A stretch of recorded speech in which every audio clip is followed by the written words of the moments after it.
I do anything that's deep, housey, techie, techno, you name it, I'll play it once it's got a good melody, good rhythm. FM, rising up, track and play, coming up by Rick Assessments. Whatever you're doing right across the globe, I hope you're doing it well. You got myself, Dell, in the house, the sound selection. Each and every Tuesday, 10 to 12, but we're going on an extra 2 hours tonight, right through till 2 AM. So we got 4 hours of great music. Keep it locked, keep it loaded.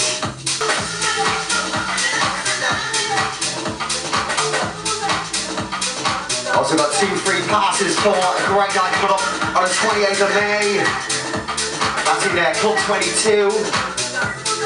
When I was a kid, moved to London when I was 10 and didn't really get into house music as such until I was about 13, 14, and even at that it was jungle, drum and bass. That's what I got into at the start, that's what I loved. It was kind of the thing around where I was growing up, you know. So that's how I got into it first, and that's what I was into at first, drum and bass. I did a paper round and I got myself a little job and I bought myself a set of decks. And from that point on, I was hooked. Johnny out there in Berlin, Colette in Wales, my man Barry in England, and of course anyone here in Dublin, tune that away 99.5 every Tuesday. In the mix, swag on, featuring Derreck and Aussie James.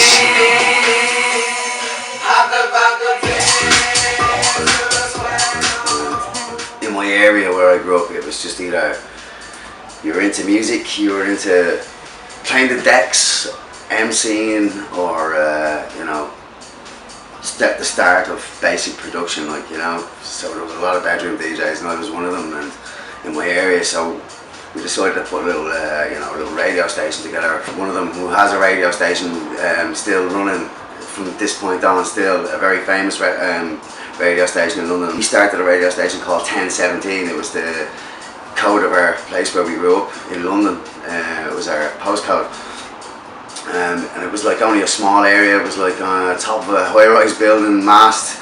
You know, the whole kind of northeast of the London borough got it. It was pretty popular at its time. It blew up pretty quickly, but we got caught and got raided, and that was the end of it. Our age group, we had a few kids that were kind of, you know, pretty well off where I went to school, and Mummy and Daddy had a few quid and they bought the aerial and they bought the transmitter, and then we had the decks, and the next thing you know it's a bedroom, but we were getting shut down just as quick. We put on parties all over London.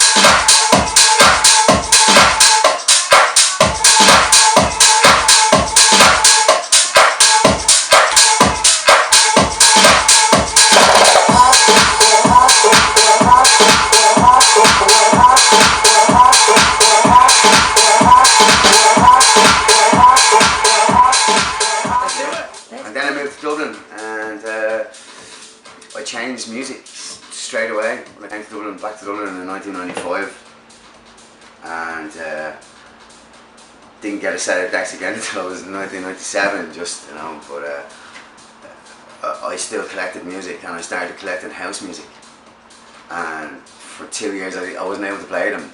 I just kept buying records that I loved to listen to, and went to clubs, and I used to party, and you know, just get I was hooked on buying records. But I used to love going into a shop on a Saturday afternoon, excuse me, and when I paid from a Friday or a Saturday, and just going and spending this ridiculous amount of money on records, vinyl.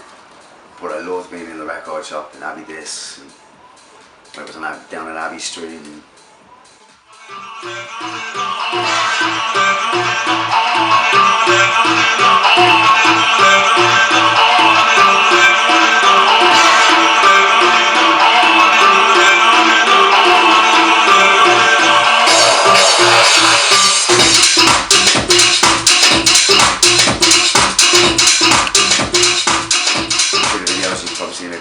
clips there where I was, you know, broadcasting live across Dublin. I'm very fortunate that we can kind of broadcast across the globe. you know, to relatives and friends that have, you know, listened to radio shows along the way and still picking up listeners. That's quite important to a radio DJ. To have an audience, a regular audience. It's great spirits in the radio underground. You know, good camaraderie between, you know, with the DJs, and you know, it's a great way of finding out what's going on in Dublin, who's doing what. You know, it's just a colourful thing. It's just, you know, radio for me it is anyway. When it comes to house music and underground house music, it's a nice way of, I suppose, showing out the best of what you think is good at the time, and hoping that you reach, you know,